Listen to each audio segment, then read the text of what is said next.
अस्सलाम वालेकुम स्टूडेंट्स। आज की इस वीडियो लेक्चर में हम डिस्कशन करने जा रहे हैं क्लास 9 बायोलॉजी यूनिट 6 इंजाइम्स के एक topic factors affecting the rate of enzyme action. यानी हमने वो तमाम फैक्टर्स, वो अवामिल जो यहाँ डिस्कस करेंगे जो क्या करते हैं रेट ऑफ इंजाइम या स्पीड ऑफ इंजाइम एक्शन के ऊपर असरअंदाज होते हैं, या जो इंजाइम का काम है, इंजाइम का जो एक्टिविटी है उसके ऊपर असरअंदाज होते हैं। हमने एंजाइम को डिस्कस किया था कि वो बायोलॉजिकल प्रोटीन्स होती हैं जो कि हमारे बॉडी के अंदर बहुत सारे केमिकल रिएक्शंस ऐसे हैं कि जिनको वो क्या करते हैं, कैटालाइज करते हैं। और हमने ये भी कहा था कि हर एक केमिकल रिएक्शन के लिए एक स्पेसिफिक एंजाइम होता है और वो उस रिएक्शन को कैटालाइज करता है, उस रिएक्शन को स्पीड अप करता है। लेकिन इसके साथ साथ ये जो एंजाइम एक्शन है, ये जो स्पीड अप करता है रिएक्शन, तो उसके लिए कुछ फैक्टर्स हैं जो कि इस स्पीड को और भी बढ़ा सकते हैं या फिर कम कर सकते हैं। ये जो एंजाइम की एक्टिविटी है उसको कम या ज़्यादा करने के लिए कुछ फैक्टर्स यहाँ डिस्कस किए गए हैं। सबसे पहला फैक्टर है effect of temperature on enzyme activity. अगर हम टेम्परेचर बढ़ाएंगे तो एंजाइम की एक्टिविटी के ऊपर क्या असर पड़ेगा। कहते हैं temperature and increase in the temperature, अगर टेम्परेचर हम बढ़ाएंगे speed up the rate of enzyme catalysed reaction, तो जो एंजाइम कैटालाइज्ड रिएक्शन होंगे उसका जो रेट है, उसका जो स्पीड है वो क्या हो जाएगा, बढ़ जाएगा। But only to the point, लेकिन एक खास पॉइंट तक। यानी जब हम टेम्परेचर बढ़ाएंगे तो एंजाइम क्या करते हैं, किसी भी रिएक्शन के स्पीड को बढ़ा देते हैं ताकि वो जल्दी जल्दी प्रोडक्ट बना ले, लेकिन वो एक खास हद तक इसमें इजाफा कर सकता है।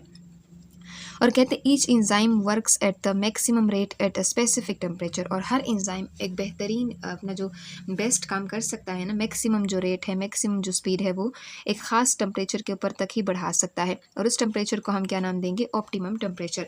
इस ऑप्टिमम टेम्परेचर से अगर टेम्परेचर बढ़ जाएगा तो फिर एंजाइम की एक्टिविटी क्या हो जाएगी, स्लो हो जाएगी। एंजाइम के जो रेट ऑफ एंजाइम एक्टिविटी है वो क्या हो जाएगी, स्लो हो जाएगी, वो कम हो जाएगी। अब कहते हैं the optimum temperature of enzyme varies with in different organism. यानी जो ऑप्टिमम टेम्परेचर है ना, एक जो मौजूद टेम्परेचर है जो तमाम एंजाइम उसके ऊपर बेहतरीन तरीके से काम कर सकते हैं, तो उसके लिए जो एंजाइम्स हैं मुख्तलिफ एनिमल्स के अंदर, मुख्तलिफ ऑर्गेनिजम्स के अंदर ये जो ऑप्टिमम टेम्परेचर है ना वो मुख्तलिफ है। For most enzyme the optimum temperature is about 40 to 45 centigrade. अब मोस्टली जो एंजाइम है उसके लिए जो ऑप्टिमम टेम्परेचर होता है वो 40 to 45 सेंटीग्रेड होता है। कुछ एंजाइम्स है प्लांट के अंदर वो हाई ऑप्टिमम टेम्परेचर रखते हैं and decrease in temperature lower the rate of reaction. अगर हम टेम्परेचर को कम करेंगे तो रेट ऑफ एंजाइम जो एक्शन है वो क्या हो जाएगा, कम हो जाएगा। हमने कहा कि टेम्परेचर बढ़ाने से एंजाइम की एक्टिविटी क्या हो जाती है, बढ़ जाती है, लेकिन एक खास हद तक। फिर अगर उस खास हद से अगर हम टेम्परेचर को और बढ़ाएंगे तो एंजाइम की एक्टिविटी क्या हो जाएगी, कम हो जाएगी। इसी तरह अगर हम टेम्परेचर कम करेंगे तो एंजाइम की एक्टिविटी क्या हो जाती है, कम हो जाती है, यानी रेट ऑफ एंजाइम एक्शन क्या है, वो कम हो जाता है। अब ऐसा क्यों होता है, कहते हैं when the temperature rises above the optimum temperature, अगर एक खास हद जो एक मौजूद टेम्परेचर है, अगर वो उससे टेम्परेचर बढ़ जाए, the rate of reaction decreases rapidly, तो एंजाइम का जो रेट ऑफ एंजाइम एक्शन है वो क्या हो जाता है, वो कम हो जाता है। रेट ऑफ रिएक्शन क्या हो जाता है, डिक्रीज हो जाता है। अब इस प्रोसेस को हम क्या कहते हैं, ये किस वजह से होती है, डिनेचरेशन की वजह से होती है, क्योंकि जो एंजाइम्स हैं ये प्रोटीन इन नेचर है, और प्रोटीन जो होते हैं एक स्पेसिफिक टेम्परेचर के लिए वो क्या करते हैं, उसके ऊपर काम कर सकते हैं। अगर उससे हम आगे टेम्परेचर बढ़ाएंगे ना तो एंजाइम्स क्या हो जाएंगे, वो डिनेचर हो जाएंगे। प्रोटीन्स और प्रोटीन ज़्यादा टेम्परेचर तक नहीं टिक पाते और वो उसकी वजह से वो डिनेचर हो जाते हैं। अब डिनेचरेशन का क्या मतलब है, डिनेचरेशन कहते हैं alteration in the structure. Enzyme का जो स्ट्रक्चर है उसमें चेंजेस आ जाती हैं। जब एंजाइम का स्ट्रक्चर चेंज हो जाता है फिर एंजाइम अपना काम अच्छे से परफॉर्म नहीं कर पाता। जैसे फॉर एग्जांपल एंजाइम के अंदर क्या होती हैं, प्रोटीन चेन्स कुछ इस तरह से मौजूद हैं। जैसे जैसे हम टेम्परेचर बढ़ाएंगे ना तो एंजाइम के जो चेन है ना वो इस तरह से हो जाते हैं, ओपन हो जाते हैं। अब यहाँ पर एंजाइम के लिए जो यहाँ पे आपको एक्टिव साइट फॉर एग्जाम्पल नज़र आ रहा है, ये एक्टिव साइट इसमें ख़त्म हो जाएगा। जब एक्टिव साइट ख़त्म हो जाएगा तो सब्सट्रेट को ये नहीं कर पाएगा, कैटेलाइज नहीं कर पाएगा, तो इस तरह से प्रोडक्ट की फॉर्मेशन फिर अच्छे से नहीं हो पाएगी। सो कहते हैं the average temperature of the human body is 37 degree centigrade. कहते हैं जो एवरेज टेम्परेचर है ह्यूमन बॉडी का वो कितना है, 37 है। ये आपसे एमसीक्यू में मोस्टली पूछा जाता है। अब कहते हैं it is optimum temperature for human enzyme. इंसान के अंदर जितने भी एंजाइम्स हैं, हमारे बॉडी के अंदर जितने भी मेटाबॉलिक रिएक्शंस होते हैं उसके लिए स्पेसिफिक एंजाइम रिक्वायर्ड होते हैं, और ये जो एंजाइम्स होते हैं वो मोस्टली 37 डिग्री सेंटीग्रेड के ऊपर बेहतर तरीके से काम कर सकते हैं।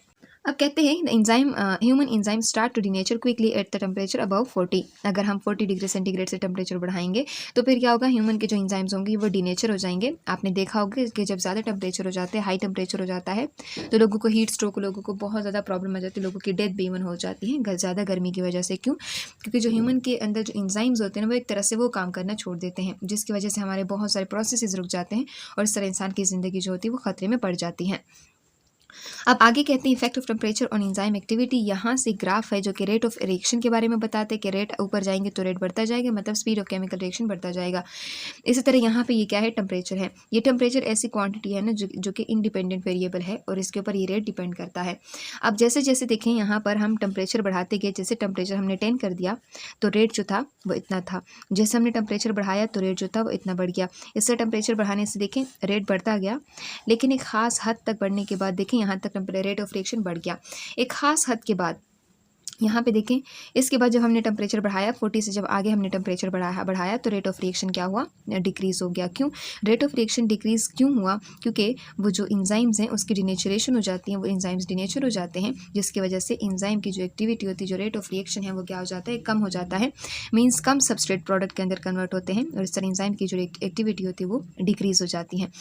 अब कहते हैं जैसे जैसे हम टेम्परेचर बढ़ाएंगे ना तो मॉलिक्यूल्स के अंदर जो कोलिजन होती है, टकराव होता है, वो ज़्यादा बढ़ जाता है। अब एंजाइम और सबस्ट्रेट के दरमियान जब कोलिजन बढ़ेगी तो क्या होगा, जैसे कि एंजाइम का एक्टिव साइट है, यहाँ से जब वो सबस्ट्रेट टकराएंगे ना तो वो ज़्यादा चांसेस होंगे कि सबस्ट्रेट आके यहाँ पर इधर आके अटैच हो जाए। ठीक है, इस तरह अगर ये जो कोलिजन है ये कम होगी तो बहुत कम चांसेस होंगे कि जो सबस्ट्रेट है वो इधर एंजाइम के पास आके अटैच होगा। तो जितना जितना ज़्यादा टेम्परेचर हम बढ़ाते जाएंगे, मॉलिक्यूल्स की जो मोशन होगी ना वो बढ़ जाएगी, क्योंकि वो हाई काइनेटिक एनर्जी के साथ मूवमेंट स्टार्ट करेंगे और इस तरह से जो सबस्ट्रेट है वो बहुत स्पीडली इस एंजाइम के साथ टकराएगा और यहाँ पे एक्टिव साइट के ऊपर अटैच होगा, जिसकी वजह से एंजाइम सबस्ट्रेट कॉम्प्लेक्स की फॉर्मेशन होगी और आगे जाके बहुत जल्दी प्रोडक्ट की फॉर्मेशन हो जाएगी। तो यहाँ पर ये तो हमने देख लिया कि एंजाइम कोलिजन ज़्यादा होगी, जैसे जैसे हम टेम्परेचर बढ़ाएंगे तो कोलिजन ज़्यादा हो जाएगी एंजाइम और सबस्ट्रेट के दरमियान, और जितनी कोलिजन ज़्यादा होगी उतनी ज़्यादा प्रोडक्ट की फॉर्मेशन बेहतर तरीके से हो सकेगी।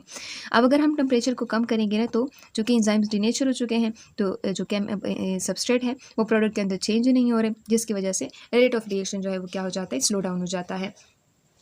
उसके बाद दूसरा जो फैक्टर है वो कहते हैं effect of pH on enzyme activity. Enzyme activity के ऊपर पीएच का क्या इफेक्ट है, या पीएच का क्या रोल है एंजाइम की एक्टिविटी के ऊपर। पीएच क्या है, पी जो है ये पावर के लिए कहते हैं या पोटेंशियल के लिए कहते हैं, पोटेंशियल फॉर हाइड्रोजन आइंस। यानी आमतौर पर ये जो पीएच है ये एक स्केल होता है कि जो कि हमें बताता है कि किसी सोल्यूशन के अंदर हाइड्रोजन आइंस की जो तादाद है वो कितनी है, हाइड्रोजन आइन की जो कॉन्सेंट्रेशन है वो कितनी है। ये जो पीएच स्केल होता है इसके लिए हम आमतौर पर देखते हैं कि अगर किसी भी सोल्यूशन का जो पीएच है, वैसे जो स्केल है वो 0 से लेकर 14 तक होता है। अगर किसी सोल्यूशन का जो पीएच है, अगर किसी सोल्यूशन का पीएच जो है वो लेस देन 7 है, यानी पीएच जो है वो 7 से कम है, तो वो सोल्यूशन क्या होगा, वो एसिडिक होगा। अगर पीएच जो है वो किस चीज़ के इक्वल है, वो 7 के इक्वल है, तो सोल्यूशन क्या होगा, वो न्यूट्रल होगा।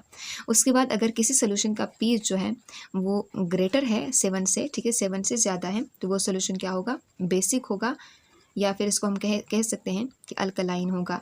ठीक है, तो ये चीज़ आप लोगों ने याद रखनी है।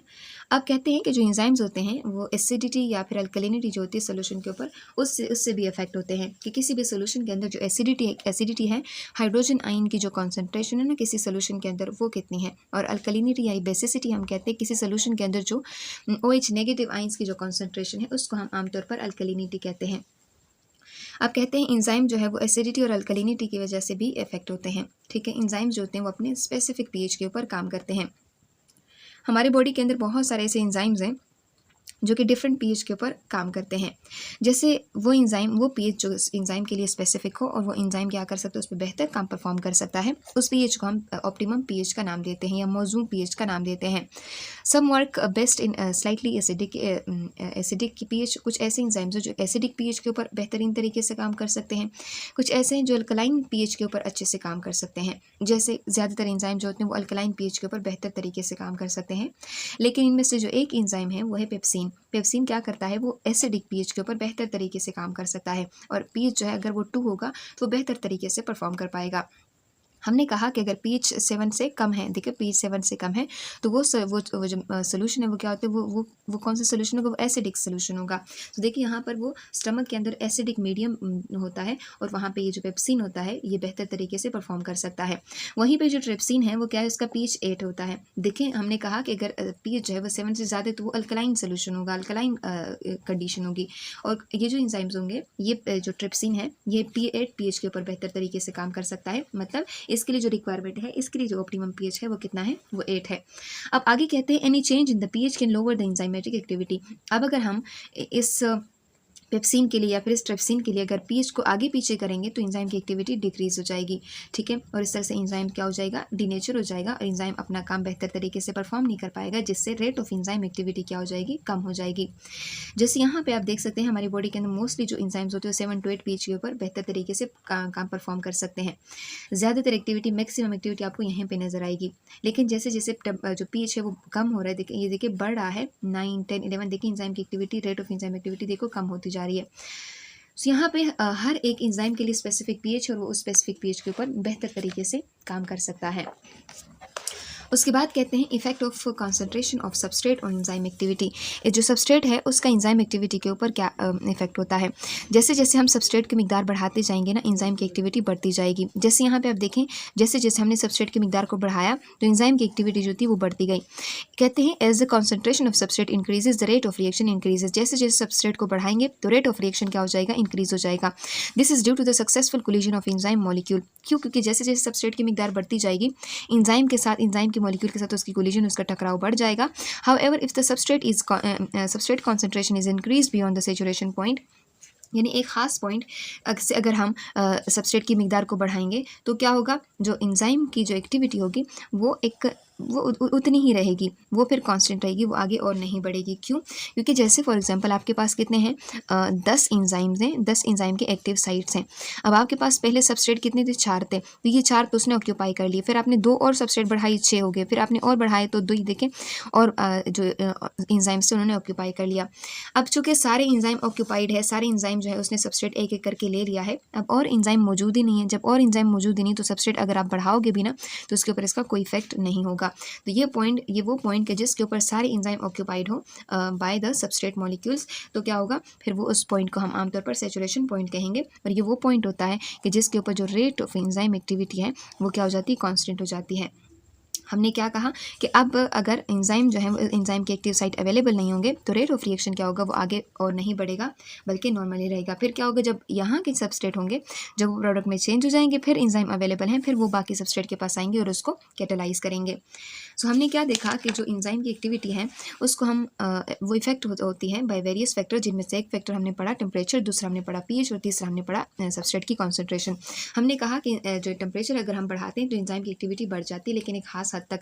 अगर उस हद से हम टेम्परेचर बढ़ा देंगे तो एंजाइम डिनेचर हो जाते हैं, और जिसकी वजह से एंजाइम जो रिएक्शन है वो अच्छे से कैटेलाइज नहीं होगा और प्रोडक्ट की फॉर्मेशन नहीं होगी, रेट ऑफ एंजाइम एक्टिविटी कम हो जाएगी। इस तरह टेम्परेचर कम करने से रेट ऑफ एंजाइम एक्टिविटी भी क्या हो सकती है, कम हो सकती है। नेक्स्ट कहते हैं पीएच यानी हाइड्रोजन आयन की जो आप यूँ कह सकते हैं पोटेंशियल है, पावर है। तो कहते हैं ये आमतौर पर आप कहते हैं जो एसिडिटी और जो अल्कलिनिटी है ना, ये भी किसी भी जो एंजाइम एक्टिविटी है उसके ऊपर असरअंदाज होते हैं। हर एंजाइम के लिए एक स्पेसिफिक पीएच होता है और उसके ऊपर वो बेहतर तरीके से परफॉर्म कर सकता है। उस स्पेसिफिक पीएच को हम ऑप्टिमम पीएच कहते हैं। अगर इस यहाँ से पीएच को हम बढ़ाएंगे या कम करेंगे तो एंजाइम की एक्टिविटी क्या हो सकती है, इफेक्ट हो सकती है, एंजाइम की एक्टिविटी ख़राब हो सकती है।